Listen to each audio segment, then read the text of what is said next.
just settled into the flow of writing. And my phone rings.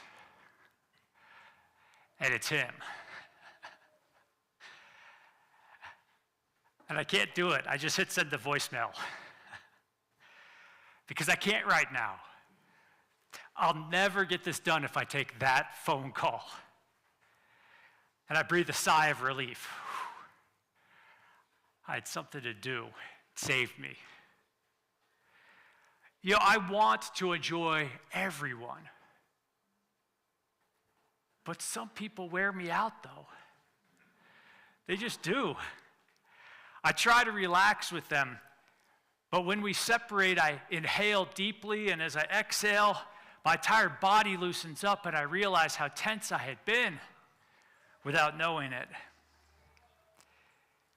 I had no idea that it had gotten that tense. Sometimes I need to recover more from those encounters with people than after my long runs.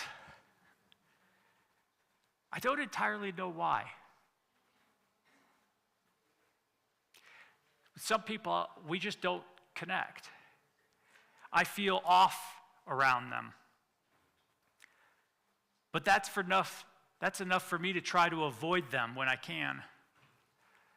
Heading in for a cup of coffee, see that car in the parking lot?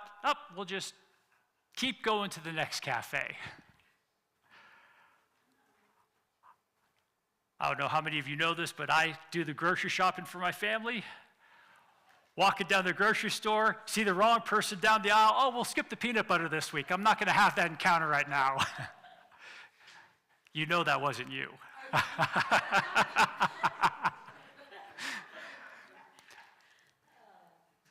If they don't see me, it's not going to hurt them. And it's just better for both of us that way. I don't like avoiding people. How many of you could relate to this?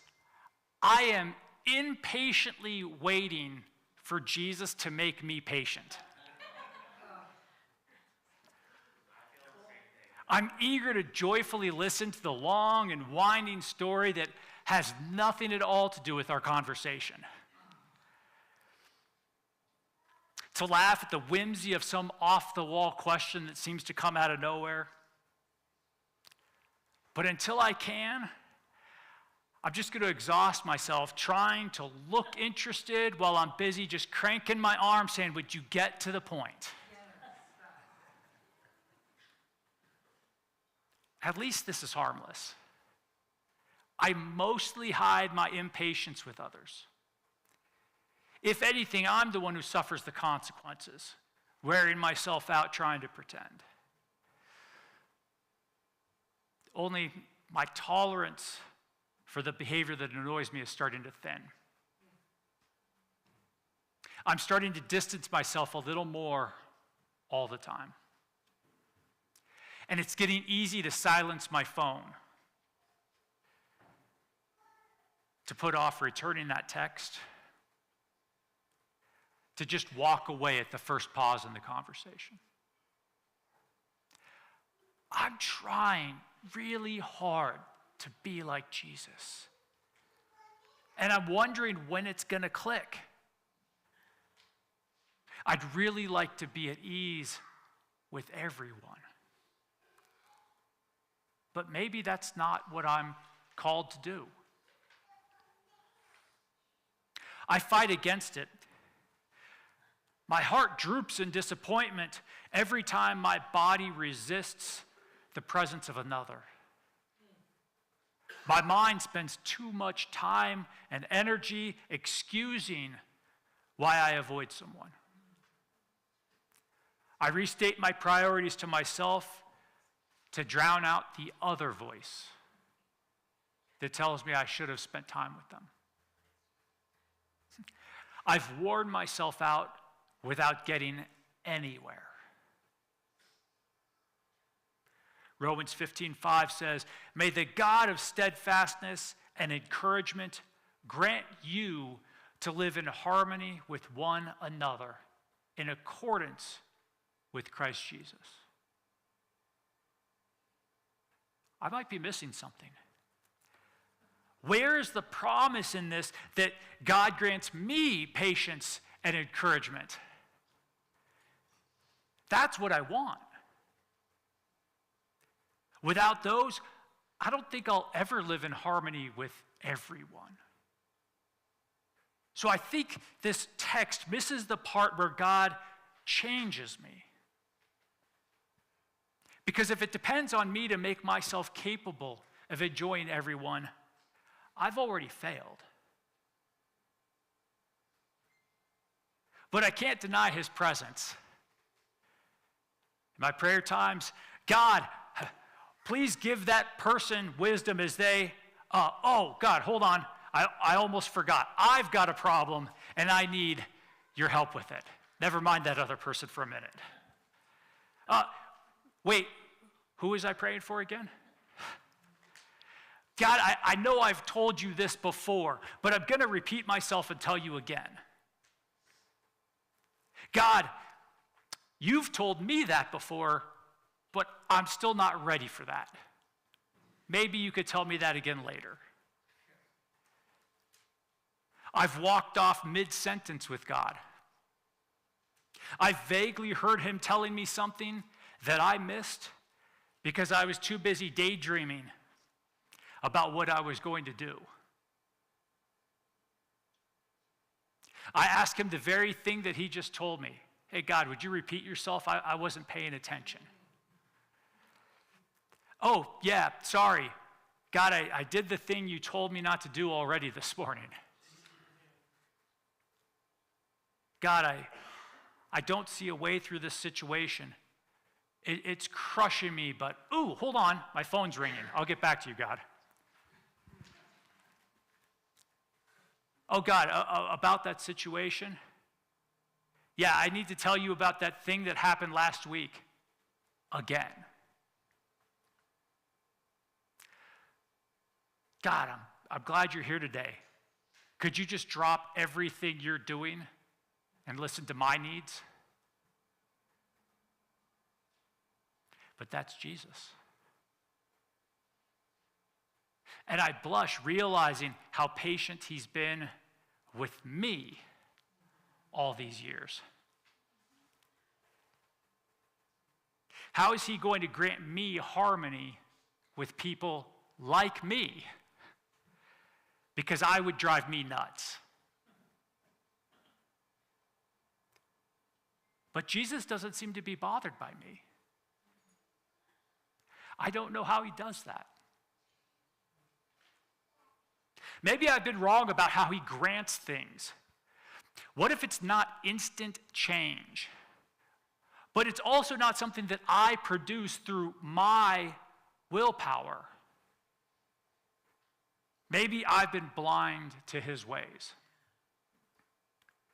Jesus is active in my private moments, in my morning prayers, and my evening devotions. But in between, I often think that he's passive. We know he's present. We say that. He's present with us all the time. But he seems passive. But the text says, in accordance with Christ Jesus. What if I let him get a word in occasionally as I'm interacting with other people?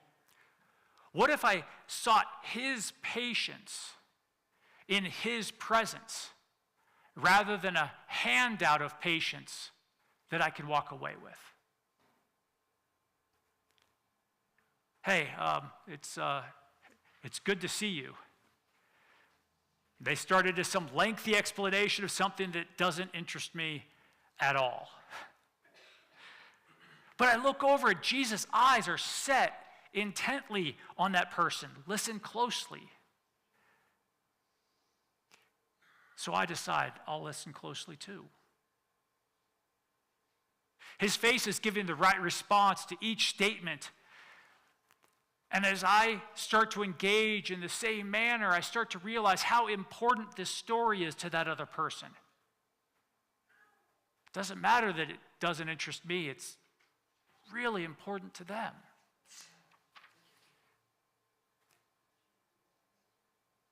Wow, it seems like that was pretty hard, I tell them. And that opens up a whole nother rabbit trail. The conversation takes a hard left turn. And I catch myself about to redirect them back to the main story. But I look at Jesus, and Jesus is just kind of chuckling at this little rabbit trail. And so I take the time to listen again, and I realize how comical it is, and I start laughing too. And I realize this is hilarious. It has nothing to do with the first story, but really, who cares? We laughed enough to lose track of time, and I forgot all about my concerns for a moment.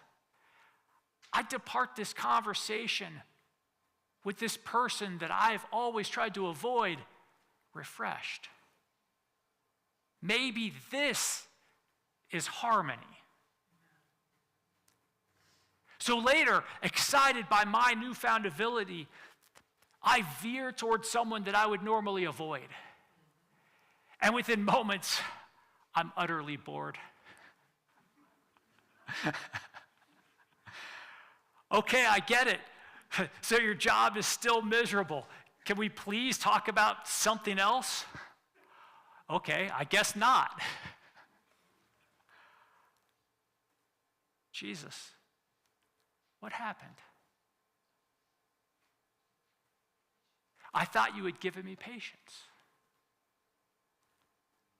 Did you take it away?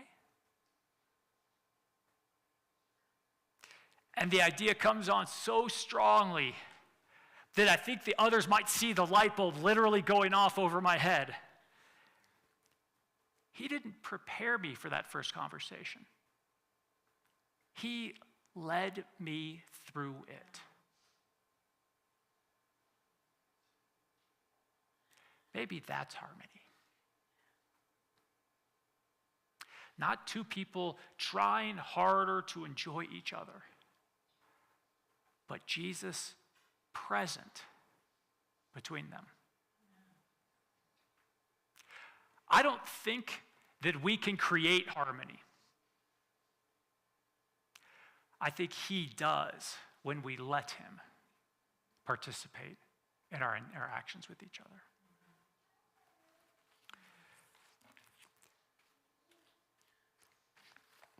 It's a day we get to celebrate. We get to celebrate someone who has decided to let Jesus be present and active and vital. And I hope to let Jesus bring his patience and his generosity and his kindness and his goodness into every interaction that you have with others. We're going to celebrate the baptism of Zach this morning.